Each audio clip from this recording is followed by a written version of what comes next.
right. So back at it again. What is going on? I don't know. Just hanging out, trying to make it. It's crazy. It's February. That's wild. It is. Everyone keeps telling me January lasted for forever. I'm like, No, it January was like a went. blink. It was like, Yeah. Yeah, it flew by and it's already February. yeah. So that is crazy. Although the feel of spring in the air is quite nice.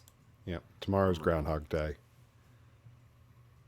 It's a good movie too. It is a good movie. Maybe I should force my kids to watch that. Yeah. Don't drive angry. uh, well, yeah. So that's what's going on. Yeah. So I'm trying to drink more water. I'm definitely trying to be better at that. So I got myself a new water bottle. Mm. Check this bad boy out. The damn virtual background. It's so clear. It's coming into the. Yeah. What is it, like 5 gallons? A gallon of water, and so much so like the handle's like in the middle of it, God. and it's got like Like times here. Yeah, So yeah. Oh, by the time to like of day, mark it how off much by you like should have. yeah, by 9 a.m. you should drink this much. By 11 a.m. you should drink that much. And my wife is looking at me, and I'm like, I fill it up in the morning. I bring it up to the office, and I slowly sip on it throughout the day, and trying to drink more. Well, that's good. That's good. I'm trying to drink. I'm trying to drink more raw kombucha. My daughter sent me a TikTok of a lady that injured her hand opening a bottle of kombucha. Yeah. That she had like it had like found its way to the back of the refrigerator for a couple months, and she had lost it back there. And she went and opened it up, and the cap just went. Oh. And she's like, "Does this happen?" I'm like, I mean, there's live bacteria in there that is producing, gases. So yeah, I mean, it's gonna build up It could. pressure. So I was at the store yesterday, and I was buying this bottle, and the cashier went to grab something else and knocked the bottle over, and it hit the like treadmill thing that the groceries slide down on. Hit the cap, blew off, and it went everywhere. I'm like, oh, like yep, should have been here, and I should have got that for TikTok. That can happen. You could have gone viral. I could have been viral. I could have been like the next thing. Like I would be on Jimmy Kimmel, and I don't know, who knows where to go from there. Yeah, you ditch me on this show. Like, man, they were like, so tell me what it was like with Jim on the pod. I'm like, Jim podcast? Like I don't even. Who? I don't even Yeah. remember that. Yeah, no. I no, don't remember anything before the kombucha bottle exploded. Yeah. Anyway, good stuff. Yeah. I don't know how you're going to like pivot this one. Yeah, don't know either, and I'm just not. It's not gonna happen. So last week we started a theme around the idea of like the issue with point analytics, and we told your story from going and Oh yeah, purchasing the Guitar Center. Yeah. the Guitar Center story with purchasing a keyboard, and the issue with point analytics and what it could bring up where in every step of the way everything looks good, but when you look at it holistically there's a problem. So I want to continue that theme, but take a little bit different look at it, and I want to talk about vendor lock-in today, specifically the risk of vendor lock-in. Because over the last several years, we've seen a lot of consolidation in the market, where previously you would have, say, a web platform by one vendor, an analytics platform by another, an email service provider by a third vendor, and so on. So you would have this mix of different tools coming from multiple different vendors. And a lot of them had a level of connectivity between the two. I remember back in the day, Omniture, and then shortly thereafter, Adobe Analytics had those Genesis connectors for email service providers. Yeah, But nowadays, you don't have them, without the level of custom work, because Adobe owns two email platforms, the Adobe Campaign and Marketo. So you're seeing with this consolidation, this creation of these walled gardens, the risk of vendor lock-in is greater than ever. Because before, when you would have all of those different vendors, and the different tools, if something wasn't working with one, you could easily switch to another. And easy being relative. I'll Yeah. say that. And ultimately, the biggest thing that when vendor lock-in occurs is you're unable to do that kind of switching because the switching cost is so substantial. Mm-hmm.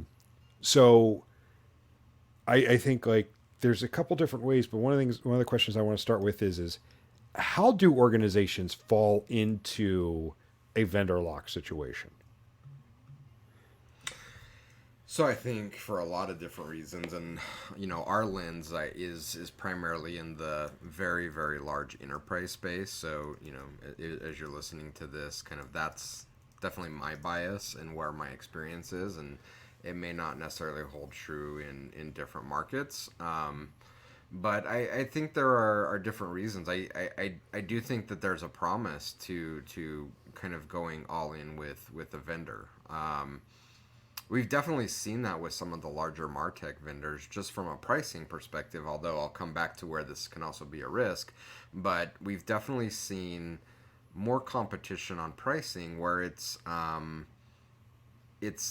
more approachable to go kind of all in than to piecemeal it, which wasn't the case back in the day. If you were buying a separate email solution from a separate survey tool, from a separate analytics tool, each of those tools as point solutions could have an incredibly high cost to them. But now if you look at, we'll look at Adobe specifically.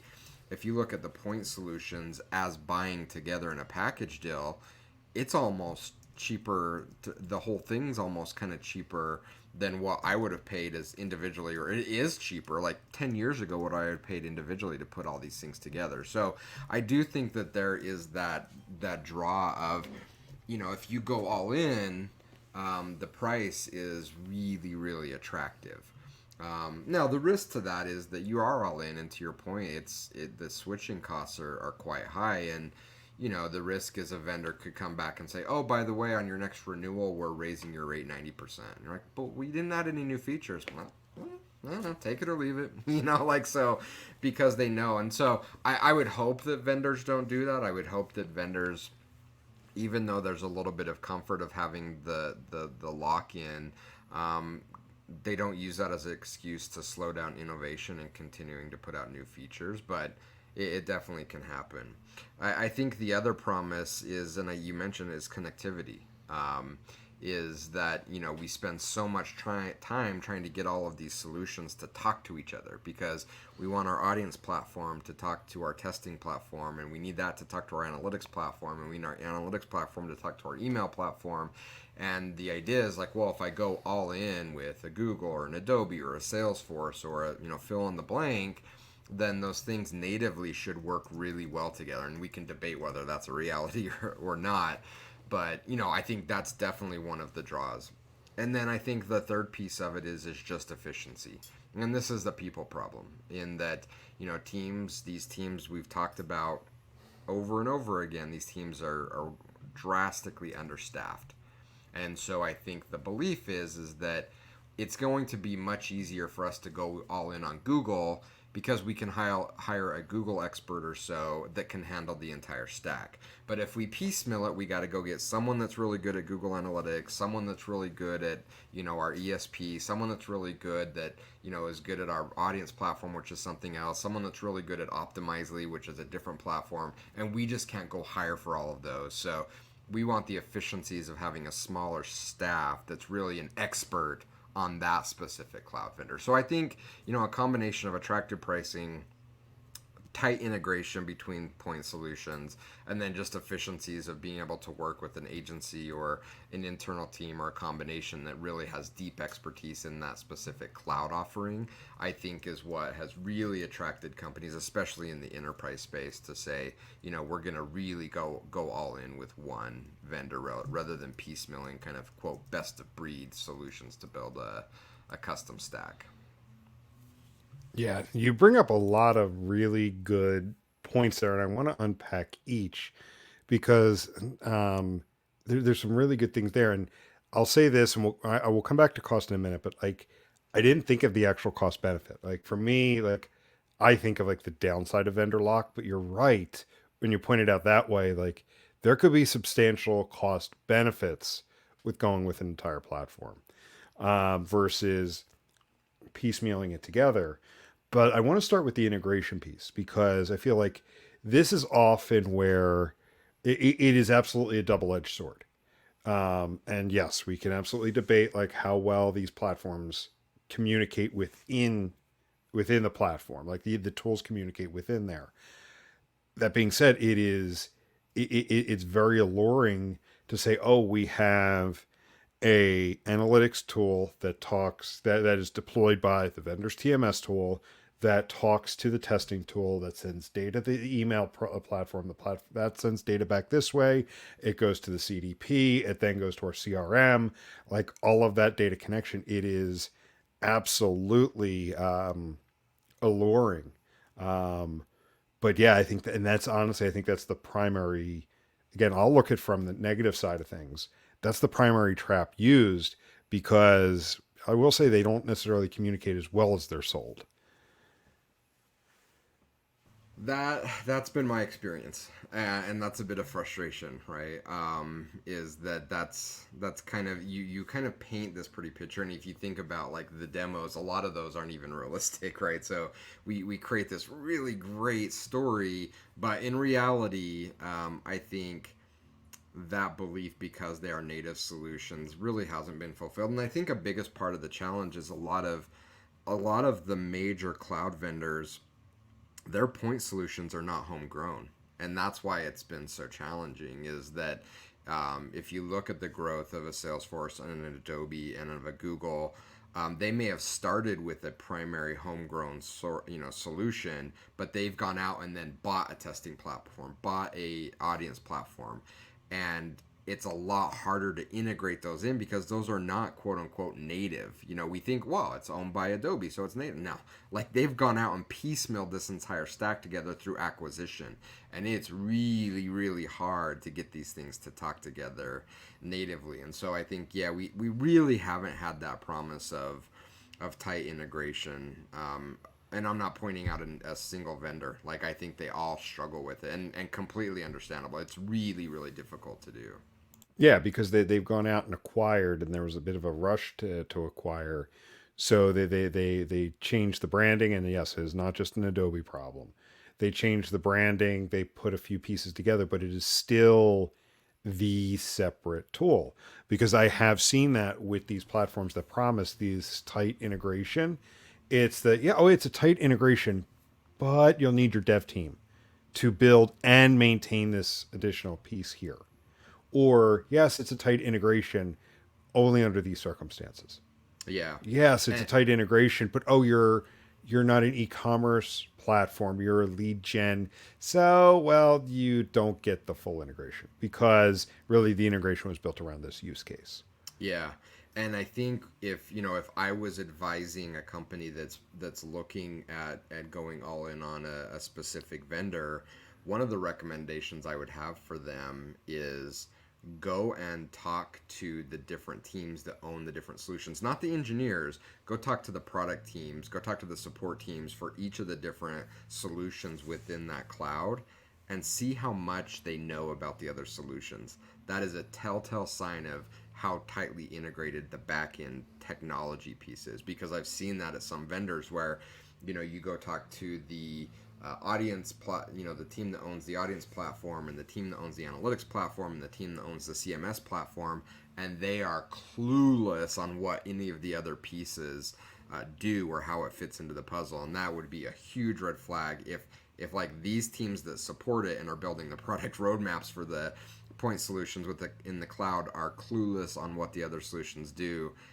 That's going to tell you just how tightly integrated technology wise they are on the back end. Yeah.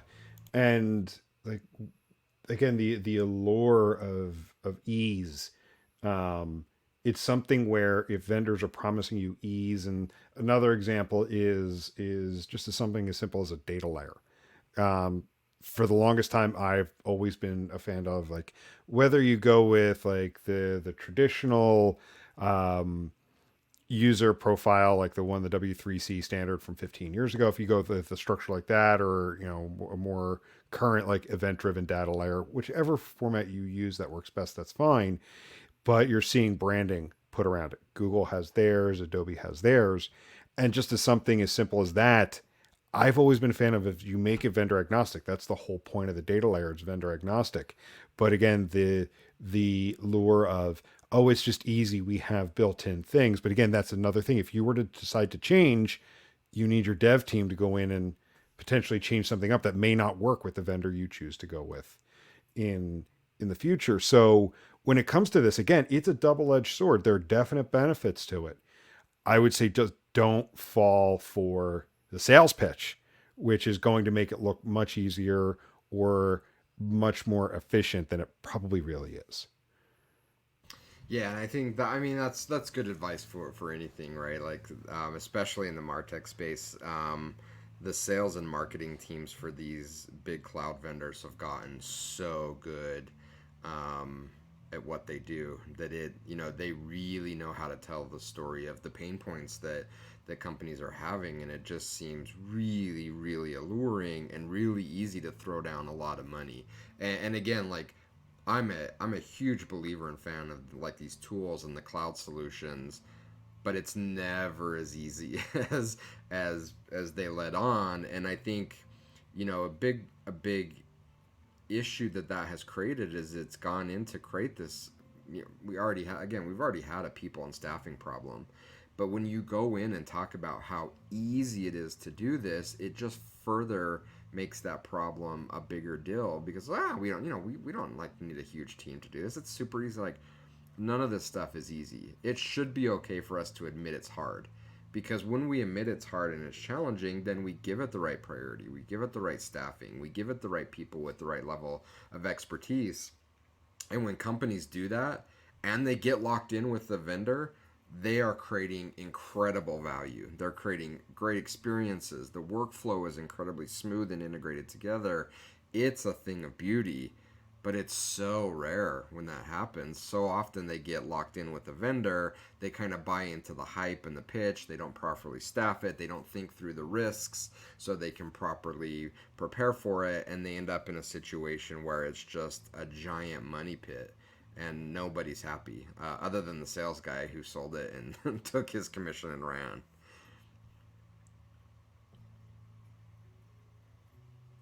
You're on mute. Son of a gun.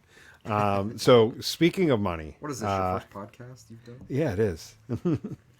So speaking of money, one of the other items you mentioned, when organizations kind of commit, fall into a situation like this, is cost.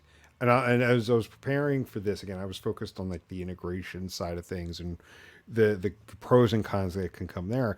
I didn't think necessarily the cost, the benefit specifically with cost, and just how much it could save an organization buying into one. Because the whole idea with getting someone stuck on a platform is that we can continue to raise the cost. You're stuck with us. Like, it'll still be more expensive to move to somebody else than take the rate hike. And to be fair, yes, that happens.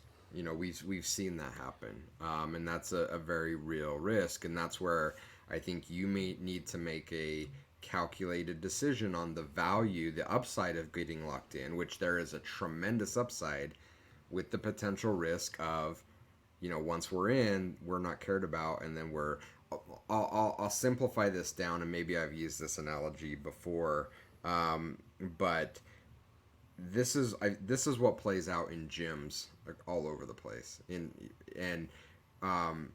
I've had a really horrible experience with a gym where they had high pressure tactics to lock you in for like 2 or 3 years, and the experience was what I knew it was going to be. It was really crappy, right? Because it's like, they lock you in, they don't care, right? Like, they put the show on that everything's great, all this stuff's amazing, but once you're locked in, we don't care about you anymore. We don't need to. We already have your money. Whereas in college, I was a member of a gym across the street from my dorm that only did month-to-month memberships. It was the most pristine, beautiful place, always adding new features because they had to continue to win back your business month over month. Now, I think you can do that in a long-term relationship. And I think there's benefits to both parties to locking in a longer-term relationship. But again, the trap is from the provider side that you take that for granted and say, well, I've already got their money. We don't need to continue to innovate. We don't need to create great support experiences. We just don't need to because we have the money. In fact, they're so locked in that we can just raise the rates and not have to justify it. And that's the risk. And so as a buyer, you need to be really careful of getting that, stepping away from that emotional buy and say, I get it. I get the emotions of, being all in. I get the tremendous upside. I need to have trust that I'm going to be a priority for you at the end of this year and the end of next year, just as much as I'm a priority right now. And that's my biggest worry. And you can't take their word for it because of course they're going to say, yeah, you're going to be our, number one tier customer. You have to find ways to figure that out. Talk to existing customers. Again, talk to their internal teams. See if you can get a bit more informed decision because I would not just blanket statement say don't go all in with vendor lock-in. I think that there are tremendous upsides to it, and I've seen use cases where it's incredibly valuable. But you have to know what you're getting into. You have to understand and evaluate the risks, and you have to get into that relationship with a vendor that has your interest in mind and really cares about you. And sometimes that's hard to figure out if that's going to be the case or not. Yeah. And sometimes the bigger the vendor, the more risk of that happening. Yeah, Because sure. also not only just the comfort of, oh, we have them, we have their money, they're locked in, we got them signed up for a multi-year contract, we're good, but it's also the, hey, we're so big, if we lose them, it's not a big deal. Yeah. It's not a No, problem. absolutely. And by the way, some of these companies that they're like, yeah, they're not a big deal, are massive, massive companies. So if you're just the little guy, think about where you're going to fit into that equation. The problem is I don't know that it's any safer going the independent route, because we've seen that play out in different ways as well, where it may work for a short period of time, and I guess live in the moment and get the value, but you go with maybe a point solution and they're going to give you great service and you're feeling all the love and it's amazing because they have to do that to continue to win your business. What ends up happening? They get acquired because they can't stay independent, and now it's like you're just in the belly of the beast, but now you're coming from a much different experience, and it's just I didn't pick to be locked in and I'm now forced through acquisition to be locked in. So while we're kind of talking about the risks of locked in with a big vendor, going with a point solution is not risk free either. There's a ton of risk to be evaluated down that path as well. I mean, there's risks all over the place. It's, you need to assess what risks you're willing to tolerate. So if you want the flexibility to move, if you feel like you're not getting the level of service that you want, or the features aren't as robust as they promised, being careful not to get yourself locked into a single platform. The benefit there is that you can move. You can move if you pick something and it gets acquired, or you decide to switch tools and you don't like it and you decide to move to something else. But think about this though, like one of the other risks with this is the people within the organization being married to a particular vendor. Like we have to use Google. We have to use Adobe. Yeah. Like, this is the tool I've always used, so we need to make sure we buy everything from this vendor.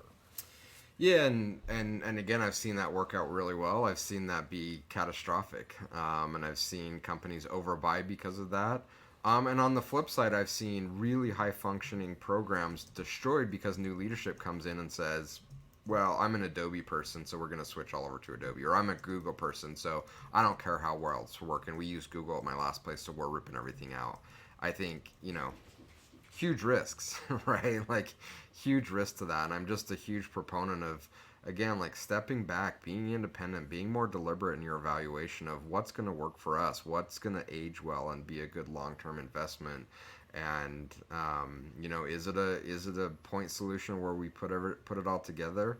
Or do we go all in on the cloud? Again, both are incredibly risky. Both can have incredible upsides, and the people that are winning those those conversations, it really isn't about picking one or the other. It's about picking the one from the most informed standpoint. And I think, to your point, so often that doesn't happen because I'm team Google, or I'm team Adobe, or I'm team Salesforce, or I'm team whatever, and it kind of blurs our ability to really make an informed decision on what's best for this organization at this time and the trajectory that we're on. And we all, at one time or another, we kind of fall victim to the slick sales and marketing, and we buy on emotion rather than taking a step back and really, again, being deliberate and evaluating what the right solution is for us. And these are big decisions, big decisions.